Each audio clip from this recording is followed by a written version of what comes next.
नमस्कार मंडळी, मी लक्षित सावंत स्वागत करतो तुम्हा सर्वांचं पुन्हा एकदा आपल्या चॅनल एक्सेल भारत वरती आणि आपल्या नवीन सिरीज मध्ये, जिथे आपण एक्सेल बेसिक टू ॲडव्हान्स पूर्णपणे शिकणार आहोत. तर पहिल्या व्हिडिओमध्ये तुम्ही पाहिलं की आपण कसं कॉलम्स, रोज आणि एक्सेल बद्दल थोडीशी माहिती घेतली. तर आज आपण या व्हिडिओमध्ये पाहणार आहोत की आपण एक्सेल मधले टॅब्स ते आपण अजून जास्त चांगले तऱ्हेने जाणून घेणार आहोत. तर त्यासाठी हा व्हिडिओ जराही विलंब न करता सुरू करूया. तर चला आपण एक्सेल वरती येऊयात. तर मित्रांनो, तुम्ही बघत असाल की इथे मी एक डेटा घेतलेला आहे. तर ह्या डेटावरती आपण आज काही असे ऑपरेशन्स करणार आहोत, असे कॅल्क्युलेशन्स करणार आहोत. आपण जो होम टॅब आहे तो होम टॅब वापरून आपण ह्या डेटामध्ये आज असे काही कॅल्क्युलेशन्स आणि फॉर्म्युलेशन्स करणार आहोत, जेणेकरून आपण त्या होम टॅब मध्ये जे जसं आपण मागच्या व्हिडिओमध्ये पाहिलं की इथे ग्रुप्स असतात, आपल्याला काही इथे बटन्स दिलेले आहेत. ते बटन्स काय आहेत, ते ग्रुप्स काय आहेत, ते कसे काम करतात, आपण हे सगळं ह्या व्हिडिओमध्ये जाणून घेणार आहोत. तर मंडळी, आपण सुरुवात करूयात पहिल्या ग्रुपकडून, ज्याचं नाव आहे क्लिप बोर्ड. ठीक आहे. तर जसं मी म्हटलेलं की ही एक आपली रिबिन आहे. त्या रिबिन मध्ये आपल्याकडे हे वेगवेगळे टॅब्स असतात, जसं होम झालं, इन्सर्ट झालं, पिवट, पेज लेआउट झालं, फॉर्म्युला झालं. तर त्याच्यातलाच एक टॅब जो आहे तो आहे होम टॅब. आणि त्या होम टॅब मध्ये आपण बघू शकतो की इथे खूप सारे वेगवेगळे ग्रुप्स आहेत, आणि त्याच ग्रुप्स पैकी आपण काही ग्रुप्स आज या व्हिडिओमध्ये जाणून घेणार आहोत. ते ग्रुप्स मध्ये ज्या ज्या गोष्टी आहेत त्या कशा वापरायच्या, त्या कशासाठी वापरायच्या आणि कुठे कुठे आपण वापरू शकतो, याच्याबद्दल आपण आज जाणून घेणार आहोत. तर सुरुवात करूयात मंडळी पहिल्या ग्रुप पासून, ज्याचं नाव आहे क्लिप बोर्ड. जर तुम्ही इथे पाहू शकाल, तर ह्या क्लिप बोर्ड मध्ये तुम्ही नीट बघाल तर तुम्हाला इथे 4 गोष्टी दिसतील. एक कैची दिसेल तुम्हाला, एक पेपर चा आयकन दिसत असेल तुम्हाला, एक पेंट ब्रश दिसत असेल, आणि इकडे एक आपला जो परीक्षेला वापरला जाणारा पॅड बोलू शकतो तो तुम्हाला इथे दिसेल. ठीक आहे. तर तो आता तुम्ही जर बघितलं तर इथे तो ग्रे आउट आहे. ग्रे आउट आहे म्हणजे काय, तो ऑप्शन आपल्याला वापरण्यासाठी अवेलेबल नाही आहे, म्हणजे आपण तो ऑप्शन वापरू शकत नाही. आणि तो ऑप्शन तेव्हाच येणार जेव्हा आपण कुठल्याही एका सेलला कॉपी करू. तर आपण जाणून घेऊया ते काय आहे, कशासाठी तो ऑप्शन ग्रे आउट झालेला आहे, जो आपल्यासाठी वापरण्यासाठी अवेलेबल नाही आहे. तर तुम्ही नीट जर ह्या बटनचं नाव वाचाल तर त्याचं नाव आहे पेस्ट. ठीक आहे. पेस्ट म्हणजेच काय की एखादी गोष्ट आपण जसं बोलतो नेहमी, कॉपी पेस्ट केलं तुम्ही, माझी आयडिया कॉपी केली आणि तिकडे पेस्ट केलीत. म्हणजेच काय की एखादी गोष्ट जी कॉपी होते तिला आपण कुठे ना कुठेतरी पेस्ट करतो. म्हणजेच एक नंबर एका जागेवरून तीच तसाच ती जागा आपण दुसऱ्या जागेवरती पेस्ट करतो. तर जर आपण इथे काही कॉपी केलंच नसेल तर ते पेस्टचं ऑप्शन आपल्याला का म्हणून अवेलेबल होईल. ठीक आहे. तर त्यासाठी तुम्ही कुठलीही गोष्ट कॉपी करू शकता. जेव्हा तुम्ही कॉपी कराल तेव्हा तुमच्यासाठी तो ऑप्शन अवेलेबल येईल. ठीक आहे. तर कॉपी करण्यासाठी आपल्याकडे सगळ्यात पहिला ऑप्शन आहे हा जो बटन आहे, या बटनवरती आपण जर क्लिक केलं कुठल्याही सेलवरती सिलेक्ट करून, तर तो सेल कॉपी होतो किंवा ती व्हॅल्यू कॉपी होते. जेव्हा ती व्हॅल्यू कॉपी होते तेव्हा 2 गोष्टी चेंज होतात. पहिली म्हणजे त्या सेलची जी बॉर्डर असते ती डार्क ग्रीन असते, पूर्णच्या पूर्ण डार्क ग्रीन आणि स्टेबल असते. आणि जसं आपण त्या कॉपीवरती जेव्हा सिलेक्ट करतो तेव्हा ती बॉर्डर नाचायला लागते. म्हणजेच काय मित्रांनो, की ते आपल्याला हायलाइट करते, ते आपल्याला सांगतंय की हा जो सेल आहे तो तुम्ही कॉपी केला आहे.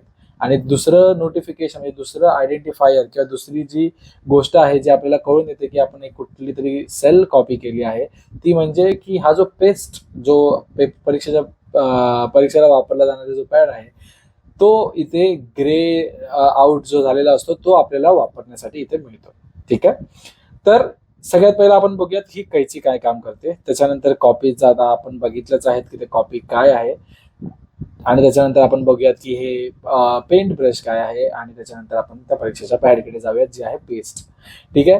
तर म्हणजे सगळ्यात पहिला म्हणजे आहे ती कैची. ती कैची काय आहे तर तो कट म्हणजेच की एखादी गोष्ट एका जागेवरून कापून आपण दुसऱ्या जागेवरती पेस्ट करणं. ठीक आहे. तर आपण त्याचं एक एक्झाम्पल बघूयात, मग मी तुम्हाला अजून जास्त चांगल्या पद्धतीने ते समजवेन. ठीक आहे. आता समजा मी इथे एक व्हॅल्यू लिहिलेली आहे, त्या व्हॅल्यूचं नाव आपण एक व्हॅल्यू देऊया 500 रुपये किंवा काही 500 ही एक व्हॅल्यू टाकलेली आहे मी इथे.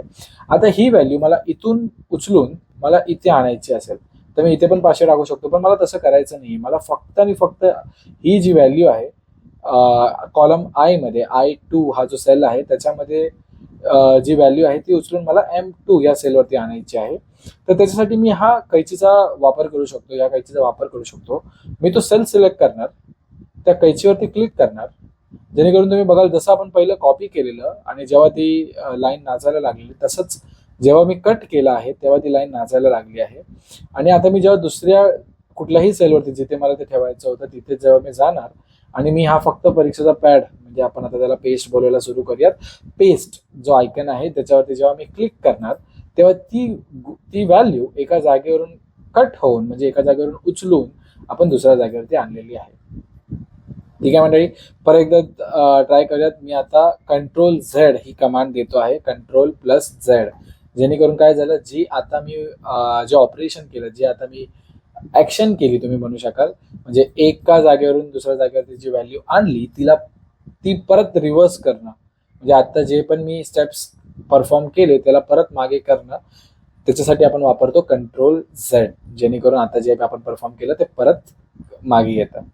ठीक आहे, तर जेव्हा आपण कट वापरतो तेव्हा एखादी व्हॅल्यू एका कॉलम वरून कट होते आणि ती दुसऱ्या जागेवरती जाऊन पेस्ट करू शकतो आपण. ठीक आहे, तर हाच होता या कैचीचा उपयोग. तर आपण दुसरं पाहूयात की कॉपी, जसं आपण कट करतो, जिथे कट केल्यावरती आपली एक व्हॅल्यू एका सेलमधून किंवा एका जागेवरून कट होऊन ती दुसऱ्या जागेवरती जाते, तसंच कॉपीमध्ये ती व्हॅल्यू आपण एका जागेवरून कॉपी करून दुसऱ्या जागेवरती पेस्ट करू शकतो. पण कटमध्ये जसं ती व्हॅल्यू त्या जागेवरून उठून दुसऱ्या जागेवरती आलेली तसं कॉपीमध्ये होत नाही. कॉपीमध्ये ती व्हॅल्यू तिथेच राहते जिथे होती आणि दुसऱ्या जागेवरती जिथे पण तुम्हाला पाहिजे तिथे तुम्ही ती पेस्ट करू शकाल. ठीक आहे मित्रांनो, परत एकदा मी Ctrl+Z कमांडचा वापर करतो आहे आणि आपण आता जे पण ऑपरेशन्स केले परफॉर्म ते मी अंडू बोलू शकतो आपण त्याला, मी परत ते मागे घेतोय. ठीक आहे, तर त्याच्यानंतर आपण बघूयात हा जो पेंट ब्रश आहे ह्याला बोलतात फॉर्मॅट पेंटर. फॉर्मॅट पेंटर ह्याचा अर्थ असा की आपण काही फॉर्मॅट्स देतो. ठीक आहे, त्याच्यासाठी मी या शीटवरती येतो, शीट 1 जिथे आपण लिहिलेलं आहे. ठीक आहे, या शीटवरती आल्यावरती तुम्हाला अजून जास्त चांगलं समजेल की आपण इथे नक्की काय करतोय. आता तुम्ही इथे बघू शकाल की सेल B6 मध्ये एक व्हॅल्यू आहे जिथे मी लिहिलेलं आहे एक्सेल भारत मोठ्या अक्षरात आणि त्या सेलच्या बॅकग्राऊंडला मी एक कलर सुद्धा दिलेला आहे. तर आता ह्याचा आणि या फॉर्मॅट पेंटरचा संबंध काय, तर आपण पाहूयात की आता समजा मी इथे या सेलमध्ये एक व्हॅल्यू टाईप केली test1. ठीक आहे मित्रांनो, तर test1 जे मी लिहिलं आहे मला सेम टू सेम असं दिसलं पाहिजे.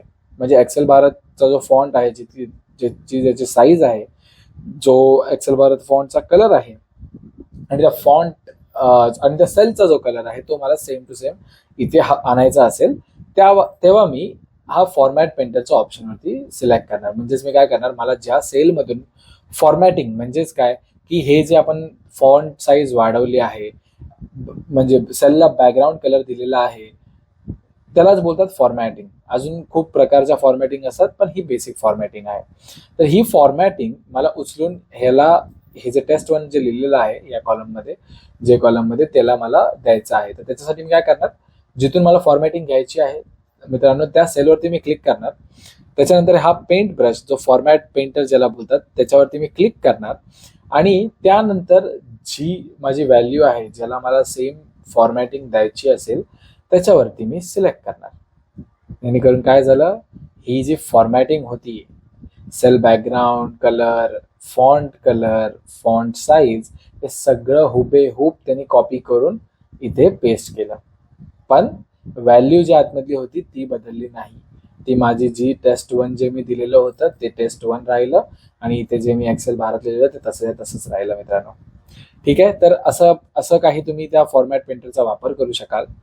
तर आपण पुढे बघूयात की आता जे सारखं लुकलुकत आहे, जो हा पेस्ट आयकन जो आहे तो सारखा चालू होतोय बंद होतोय आणि त्याचं आपण कारण बघितलं. जसं आपण कॉपी करणार तसं तो टॅब अवेलेबल होतो, तो बटन अवेलेबल होतो. जसं आपण कॉपी काही केलं नसेल तर तो टॅब निघून जातो. आणि कॉपीसाठी एक शॉर्टकट आहे मित्रांनो, ज्यांना माहिती नसेल त्यांच्यासाठी, की कुठल्याही सेल किंवा कुठलीही व्हॅल्यू जर आपल्याला कॉपी करायची असेल तर आपण हा बटन तर यूज करू शकतोच, पण त्याच्या व्यतिरिक्त Ctrl+C ही जी कमांड आहे त्या कमांडला वापरल्यानंतर आपण एक व्हॅल्यू कॉपी करू शकतो. आणि जे पेस्ट म्हणजे नॉर्मल पेस्ट जे असतं ते पेस्ट करण्यासाठी तुम्ही हा पेस्ट बटन यूज करू शकता, किंवा आपल्याकडे अजून एक कमांड आहे पेस्टसाठी, ती आहे कंट्रोल व्ही. ठीक आहे, कंट्रोल सी आणि कंट्रोल व्ही. आता तुम्ही म्हणाल मग असंच असेल तर मग कटसाठी पण एक कमांड असलीच पाहिजे. नक्की आहे मित्रांनो. जर तुम्हाला कुठलीही गोष्ट कट करायची असेल तर त्याच्यासाठी आपण कंट्रोल एक्स ही कमांड वापरतो. कंट्रोल एक्स जेव्हा मी वापरतो तेव्हा ती व्हॅल्यू कट झालेली असते, आणि जेव्हा आता मला पेस्ट करायची असेल तेव्हा मी कंट्रोल व्ही ही कमांड वापरू शकतो. तुम्ही बघू शकाल की इकडची व्हॅल्यू कट होऊन इथे आली आहे, आणि आता मला परत जे मी ऑपरेशन परफॉर्म केलं ते मला नाही करायचं आहे, जर ते चुकून झालं असं मला असं वाटतंय तर ते अंडू करायला म्हणजे ते परत मागे करायला आपण वापरणार आहोत कंट्रोल झेड. ठीक आहे, हे काही शॉर्टकट्स होते जे तुम्ही लक्षात ठेवू शकता, तुम्ही वापरू शकता तुमच्या रोजच्या दैनंदिन जीवनामध्ये जर तुम्ही एक्सेलवरती काम करत असाल तर मित्रांनो. ठीक आहे, तर आता सगळ्यात इम्पॉर्टंट जी गोष्ट येते ती येते ही पेस्ट. हा जो पेस्ट जो आयकन आहे तो का एवढा इम्पॉर्टंट आहे, त्याच्यामध्ये असं काय आहे ते आपण बघूयात. कारण की बाकी सगळे कॉलम्स बघाल तर छोटे छोटे छोटे छोटे दिलेले आहे, पण हा पेस्टच एक मोठा मोठा असा आयकन दिलेला आहे इथे. तर आपण बघूयात की ह्याच्यामध्ये असं काय विशेष आहे जे आपण इथे वापरू शकतो. ठीक आहे, तर आता मी कुठलीही एक व्हॅल्यू, आपण परत मागे आपल्या डेटामध्ये जाऊया, आपण कुठलीही एक व्हॅल्यू सिलेक्ट करूया. ठीक आहे, आता ही जी व्हॅल्यू आहे ती मी सिलेक्ट करतो आणि त्याला मी कॉपी करतो. आता कॉपी केल्यानंतर जो पेस्ट आयकन जो आहे त्याच्यामध्ये खूप असे वेगवेगळे ऑप्शन्स आहेत जे आपण यूज करू शकतो, ते आपण बघूयात. तर मी पेस्ट आयकनच्या खाली बरोबर खाली तुम्हाला इथे एक ॲरो दिसत असेल, जर तुम्ही त्या ॲरोवरती क्लिक केलं तर तुम्हाला खूप सारे ऑप्शन्स दिसतात. ठीक आहे, तर सगळ्या ऑप्शनमध्ये एक सिमिलर गोष्ट आहे, ती आहे तो परीक्षेचा पॅड. म्हणजे पेस्ट आयकन जो आहे तो त्याच्यामध्ये जो पॅड वापरला गेलेला आहे, ठीक आहे, तो सगळ्या आयकन्समध्ये सेम आहे. म्हणजेच काय की हे जे पेस्ट आहे त्या पेस्टचे वेगवेगळे ऑप्शन्स आहेत. ठीक आहे, ते आपण एक्सप्लोर करूया. आपण आता बघूयात की ते काय आहेत नेमके. तर आता मी ही गोष्ट एक कॉपी केलेली आहे, ही सेल कॉपी केलेली आहे. आता मी इकडे M5 जी सेल आहे त्याच्यावरती येतो आणि पेस्ट आयकनच्या खाली हा जो ॲरो दिलेला आहे त्याच्यावरती क्लिक करून आपण एक एक करून प्रत्येक ऑप्शन बघूयात, आणि मग तुम्ही ठरवू शकाल की याचा काय वापर आहे. तर सगळ्यात पहिला जो इथे ऑप्शन आहे, हे जे टोटल तुम्हाला 7 ऑप्शन दिसत आहेत मित्रांनो, या 7 ऑप्शन्सच्या वरती एक हेडर दिलेला आहे. ठीक आहे, म्हणजे जेणेकरून ते तुम्हाला सांगतं की हे 7 ऑप्शन कशासाठी आहेत. तर सगळंच अर्थातच हे पेस्ट करण्यासाठीच आहेत, पण जर तुम्ही हेडर नीट वाचाल तर पेस्ट व्हॅल्यूज आणि अदर पेस्ट ऑप्शन्स असं दिलेलं आहे. म्हणजे जेव्हा आपण पेस्ट बोलतो तेव्हा नेमकं काय होतं की नॉर्मल पेस्ट होतं जे आपण कॉपी केलेलं आहे ते. ठीक आहे, तर सगळ्यात आधी बघाल तर नुसतं तुम्हाला इथे लिहून येतं आहे पेस्ट. ठीक आहे, तर हे जे पेस्ट आहे ते काय करणार की ती व्हॅल्यू कॉपी करणार आणि तशी तर तशी जशी होती तशी ती पेस्ट करणार. ठीक आहे, आता तुम्ही बघाल की हा सेल ब्लँक आहे. आपण ही गोष्ट जी कॉपी केली आहे, ही जी व्हॅल्यू कॉपी केली आहे ती जेव्हा मी या सेलवरती येऊन सिलेक्ट केलं आणि जेव्हा माझा माऊस मी त्या पहिल्या पेस्ट आयकनवरती, त्या पहिला पेस्ट बटनवरती घेऊन जातो तेव्हा त्या सेलमध्ये एक व्हॅल्यू आलेली आहे. ठीक आहे, तर ते काय दाखवत आहे की तुम्हाला ते आधीच सांगताय एक्सेल की तुम्ही जर पेस्ट आयकन जर वापरलात तर तुम्हाला व्हॅल्यू अशी दिसणार. ठीक आहे, म्हणजेच काय की नॉर्मल पेस्ट होणार. दुसरं बघूयात, दुसरा जो आयकन आहे तिथे लिहिलेलं आहे फॉर्म्युला. आता फॉर्म्युलाज म्हणजेच काय, आता मी बघतो तिकडे त्यांनी फक्त सेम जिथे 100 रुपये लिहिलेले तेच त्यांनी 100 तिथे आणलेलं आहे, पण आता रुपयाचा सिम्बॉल हटलेला आहे. म्हणजे फॉर्म्युला काय करताय, फॉर्मॅटिंग हटवताय का, तर नाही. फॉर्म्युला त्याच्यासाठी दिलेला आहे जेव्हा तुम्ही कुठल्याही सेलमध्ये जर फॉर्म्युला असेल, ठीक आहे, फॉर एक्झाम्पल जसं की आपण बघूयात की इथे आहे एक H2 मध्ये मी एक फॉर्म्युला लिहिलेला आहे G2 मल्टिप्लाइड बाय F2. ठीक आहे, जर हा फॉर्म्युला मला इथे आणायचा असेल ज्याच्यामध्ये L2 multiplied by M2 multiplied by L2 मला जर हवं असेल तर मी ह्या सेलवरती येणार, हिला कॉपी करणार. तुम्ही कॉपी करण्यासाठी हे बटन वापरू शकतात किंवा कंट्रोल सी काहीही तुमच्यावरती आहे. तर हे जेव्हा मी कॉपी करणार आणि N कॉलममध्ये जेव्हा मी येणार N2 वरती सिलेक्ट करून जेव्हा मी ह्या फॉर्म्युलाज वरती सिलेक्ट करणार तेव्हा तुम्ही बघाल की 80,000 ही जी व्हॅल्यू होती ही व्हॅल्यू न येता तिथे 0 आलेला आहे. तर मी आता हे सिलेक्ट करतो आणि आपण पाहूयात की तो 0 का आलेला आहे. तर मित्रांनो तुम्ही बघू शकाल की हा जो फॉर्म्युला बार आहे त्याच्यामध्ये M2 इंटू L2 म्हणजे M2 इंटू L2, जसं इथे G2 इंटू F2 केलेलं तसं इथे त्यांनी M2 इंटू L2 हा फॉर्म्युला तिकडे उचलला आहे, ती व्हॅल्यू नाही. ठीक आहे, म्हणूनच जेव्हा आपल्याला कुठलाही फॉर्म्युला उचलायचा असतो तेव्हा आपण फॉर्म्युलाज म्हणून जो ऑप्शन दिलेला आहे तो आपण वापरू शकतो. ठीक आहे मित्रांनो. तर पुढे बघूयात की आपल्याकडे पुढे काही ऑप्शन आहे. ते इथे लिहिलेलं आहे फॉर्म्युलाज अँड नंबर फॉर्मॅटिंग. म्हणजेच काय की फॉर्म्युला तर आपण आदल्या टॅबमध्ये पाहिलात, पण आता फॉर्म्युला सोबत त्यांनी इथे अजून एक गोष्ट केलेली आहे जी फॉर्मॅटिंग होती. म्हणजे आता जेव्हा मी परत फॉर्म्युलाज ऑप्शनवरती जातो तेव्हा आपण बघू शकाल की तिकडे फक्त 0 लिहून आलेलं आहे. पण जेव्हा मी फॉर्म्युलाज अँड नंबर फॉर्मॅटिंग वरती जेव्हा फक्त मी क्लिक नाही केलं मित्रांनो, मी फक्त माझा माऊसचा जो कर्सर आहे तो फक्त तिथे येऊन ठेवला आहे, तर तुम्ही बघू शकाल की तिथे फॉर्म्युला तर आलाच आहे जिथे 0 लिहून येत आहे. आणि फॉर्म्युला तुम्ही फॉर्म्युला बार मध्ये अजूनही बघू शकाल M2 × L2 तिथे लिहून आलेलं आहे. पण त्याच्यासोबतच जी फॉर्मॅटिंग होती, जे रुपयाचं चिन्ह होतं, R जो साईन आहे, रुपयाचं सिम्बॉल जे आहे ते तिथे ऑटोमॅटिकली आलेलं आहे. म्हणजेच त्यांनी त्या सेलच्या नंबरची फॉर्मॅटिंग प्लस फॉर्म्युला हे दोन्हीही गोष्टी तिथे पेस्ट करायला तो आपल्याला तिकडे देतो आहे. ठीक आहे. चला मित्रांनो, तर पुढचा आपण पाहूयात की इथे पुढचा जो ऑप्शन आहे तो आहे कीप सोर्स फॉर्मॅटिंग. म्हणजेच की जो फॉर्मॅट आहे तो तसाच ठेवायचा. ठीक आहे. तर आता मी परत मागे येतो आणि इथे कीप सोर्स फॉर्मॅटिंग म्हणजे ह्यांनी जेव्हा मी कीप सोर्स फॉर्मॅटिंग वरती येतोय तेव्हा त्यांनी ॲज इट इज तशी ती सोर्सची फॉर्मॅटिंग होती ती तो पेस्ट करतोय. पण इथे तो फॉर्म्युला सुद्धा उचलतो आहे मित्रांनो. जर मी इथे क्लिक करून तुम्हाला दाखवलं तरी त्यांनी 80,000 ही व्हॅल्यू अशी नाही उचलली, त्यांनी फक्त फॉर्म्युला उचलला आणि ती फॉर्मॅटिंग तशी ठेवली. सोर्स फॉर्मॅटिंग आणि नंबर फॉर्मॅटिंग मध्ये एवढाच फरक आहे की जर तिथे कुठला नंबरवरती जर फॉर्मॅट केलेला असेल तर तो फक्त नंबर फॉर्मॅट उचलणार, आणि जेव्हा आपण एखाद्या व्हॅल्यूवरती म्हणजे नंबर, टेक्स्ट आणि अशा बऱ्याचशा व्हॅल्यू असतात, पण ज्या बेसिक ज्या गोष्टी आहेत त्या आहेत नंबर आणि टेक्स्ट. तर ह्या ज्या गोष्टी आहेत नंबर आणि टेक्स्ट, त्याचा फरक जाणून घ्या मित्रांनो. तर पुढे बघूयात आपण कीप सोर्स फॉर्मॅटिंग नंतर दुसरी जी येते गोष्ट ती आहे नो बॉर्डर्स. म्हणजेच काय की आता जर मी ही गोष्ट कॉपी केली आणि इथे त्याच्या खालच्या सेलवरती येऊन जर मी पेस्टमध्ये नो बॉर्डर्स वरती गेलो तर अर्थातच त्यांनी बाकी सगळं ॲज इट इज कॉपी केलेलं आहे, त्याच्यातला फॉर्म्युला, त्याचे फॉर्मॅटिंग, पण जी बॉर्डर दिलेली आहे त्या व्हॅल्यूला ती त्यांनी बॉर्डर फक्त कॉपी केली नाही. विदाउट ती बॉर्डर कॉपी करता तो पेस्ट करायला असं सांगतोय. जर पुढे येऊयात मित्रांनो तर तिथे लिहिलेलं आहे कीप सोर्स कॉलम विड्थ.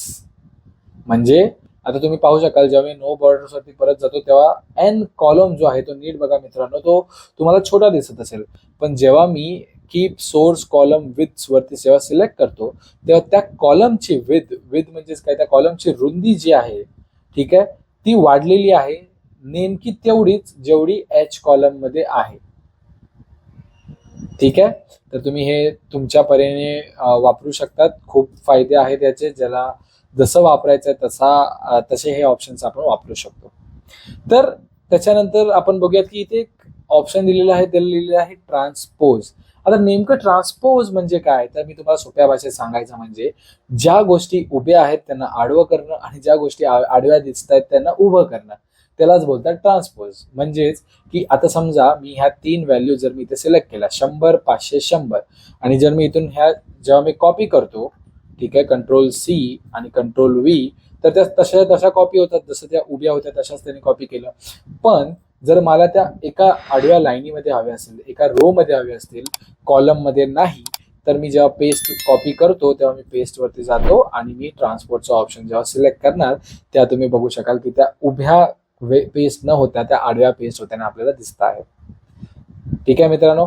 तर हे होतं आपलं पेस्टवालं पहिले 7 जे बटन्स होते त्याचा फायदे. तुम्ही परत एकदा ही व्हिडिओ मागे करून बघा आणि प्रत्येक आयकनचा, प्रत्येक बटनचा काय फायदा आहे आणि आपण तो कसा वापरू शकतो तुम्ही याचा विचार नक्कीच करा. तर पुढे वळूयात मित्रांनो. इथे लिहिलेलं आहे पेस्ट व्हॅल्यूज. म्हणजेच काय मित्रांनो, आतापर्यंत आपण काय करत आलो, कॉपी करून फक्त पेस्ट करताना त्याच्यामधल्या व्हॅल्यूज पेस्ट न होता त्याच्यामधल्या फॉर्मॅट, त्याच्यामधला फॉर्म्युला हे पेस्ट होत राहिलं. पण आता मला फॉर्म्युला नको आहे, मला 80,000 ही जी व्हॅल्यू इथे लिहिलेली आहे ती तशीच्या तशी मला इथे आणायची आहे. तर परत एकदा आपण कॉपी करूयात, Ctrl+C. इथे मी कॉपी केलं, ह्या सेलवरती आलो आणि जर मी नेमकं आपण जे पेस्ट वापरायचो जर तुम्ही पेस्ट वापरलं तर तिथे फॉर्म्युला येतोय, पण मला आता फॉर्म्युला नको आहे, मला फॉर्मॅट तसं तसा हवा आहे, फक्त फॉर्म्युला नको आहे, तेव्हा मी काय करणार, इथे जे लिहिलेलं आहे पेस्ट व्हॅल्यूज मधलं सगळ्यात पहिलं ऑप्शन जे आहे पेस्ट व्हॅल्यूज, जेव्हा मी व्हॅल्यूज सिलेक्ट करतो तेव्हा फॉर्मॅट वगैरे सगळं निघून, फॉर्मॅट फॉर्म्युला सगळं हटून मला फक्त ती एक व्हॅल्यू तिथे त्यांनी आणून दिली आहे, जी तुम्ही जी तुम्ही सेल N11 मध्ये बघू शकतात. आपण एका सेलला कसं आयडेंटिफाय करतो, N कॉलम मधला 11 नंबर रो म्हणजेच तो आहे N11 सेल. ठीक आहे, तर तुमची थोडीशी उजळणी करून दिली आपण सेलला कसं नाव ठेवतो त्याच्यावरती. तर बघूयात मित्रांनो पुन्हा एकदा की पेस्ट व्हॅल्यूज काय आहे. पेस्ट व्हॅल्यूज म्हणजेच काय की फॉर्मॅट आणि फॉर्म्युला हे काढून त्यांनी फक्त जी व्हॅल्यू आहे 80,000 ती त्यांनी 80,000 जशी तशी तिकडे आणून ठेवली आहे विदाउट एनी फॉर्मॅटिंग. एकही फॉर्मॅट नाही, एकही फॉर्म्युला नाही. पण समजा मला जर तिथे फॉर्मॅट जर हवा असेल आणि व्हॅल्यू पण हवी असेल तर मग काय करायचं, पण मला इथे फॉर्म्युला नको आहे, तर ते फॉर्मॅट आणि व्हॅल्यूज साठी दुसरा ऑप्शन आपल्याकडे येतो, व्हॅल्यूज अँड नंबर फॉर्मॅटिंग मित्रांनो. ठीक आहे, तर आपण व्हॅल्यूज अँड नंबर फॉर्मॅटिंग जेव्हा यूज करणार तेव्हा आपल्यासाठी ती व्हॅल्यू जी आहे ती आपल्याला वापरायला मिळणार. ठीक आहे, तर तसंच पुढे जाऊयात मित्रांनो. आपण बघूया तिथे व्हॅल्यूज अँड सोर्स फॉर्मॅटिंग हा जो ऑप्शन आहे, म्हणजेच काय की दुसरा आणि तिसऱ्या ऑप्शन मध्ये फरक जर बघाल तर फक्त इतकाच की तिकडे एक बॉर्डर आलेली आहे मित्रांनो. ठीक आहे, तर ती बॉर्डर येण्याकरिता म्हणजेच काय की पूर्णच्या पूर्ण जी सोर्स फॉर्मॅटिंग आहे जशी तशी तिथे आली. पण जेव्हा मी फक्त व्हॅल्यूज आणि नंबर फॉर्मॅटिंग जेव्हा मी घेतली तेव्हा फक्त त्यांनी नंबर आणि ती व्हॅल्यू ती कॉपी पेस्ट केली विदाउट फॉर्म्युला. ठीक आहे, पुढे वळूयात मित्रांनो. पुढे आपला शेवटचा ऑप्शन येतो अदर पेस्ट ऑप्शन्स.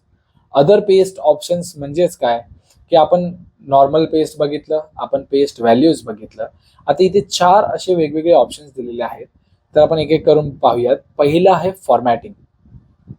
म्हणजेच काय की जे मी कॉपी केलं आहे त्याची फॉर्मॅटिंग, कंट्रोल C करून मी कॉपी केलं, दुसऱ्या सेलमध्ये आलो आणि मी फॉर्मॅटिंग वरती जेव्हा सिलेक्ट केलं तेव्हा मला व्हॅल्यू पण नाही मिळाली, मला फॉर्म्युला पण नाही मिळाला, मला तो नंबर पण नाही आला, फक्त आणि फक्त ती जी फॉर्मॅटिंग होती त्या सेलची ती फॉर्मॅटिंग तिथे आली.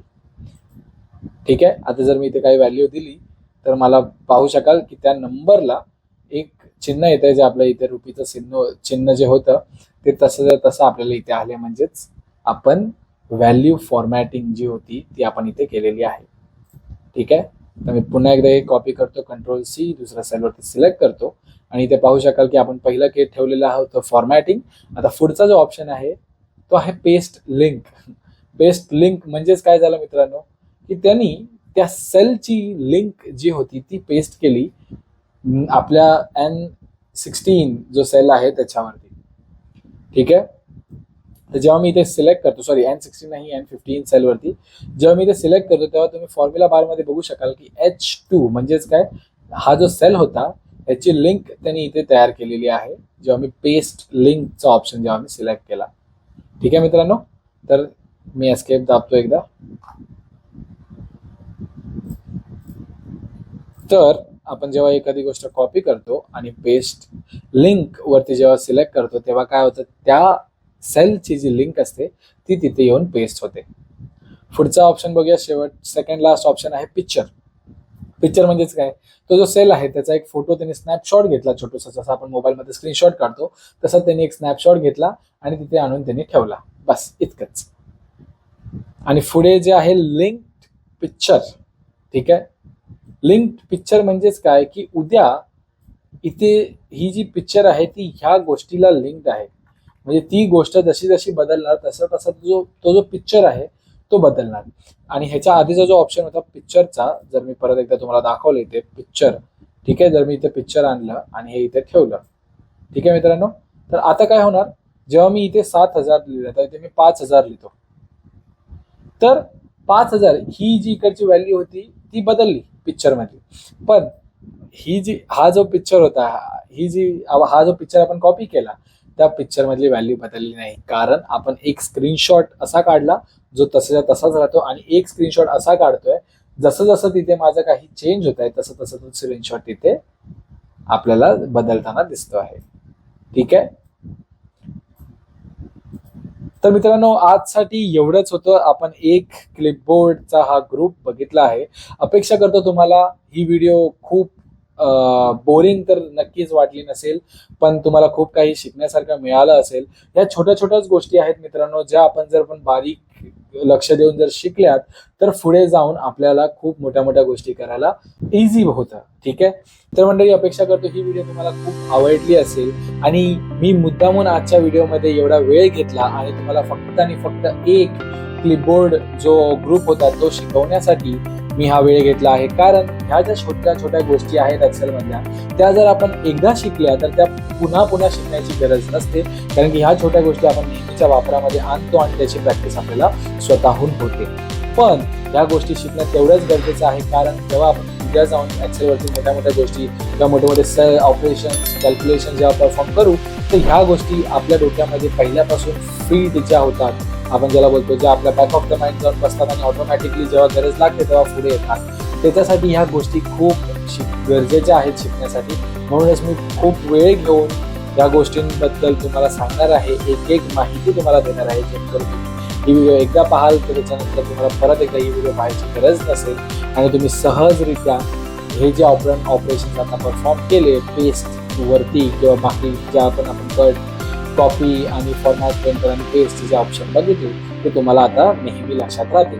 जर समजलं नसेल तर व्हिडिओ पुन्हा एकदा पहा आणि लवकरच आपण बाकी सगळ्या ज्या ग्रुप्स आहेत एक एक करून शिकणार आहोत. जे महत्त्वाचे ग्रुप्स आहेत ते आपण पहिले शिकून घेऊन आपण लवकरच एका डेटा सेटवरती कॅल्क्युलेशन्स परफॉर्म करायला घेऊयात.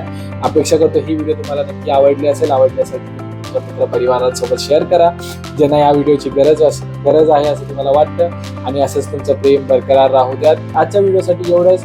तर मित्रांनो रजा घेतो तुमची. जय हिंद, जय महाराष्ट्र. धन्यवाद.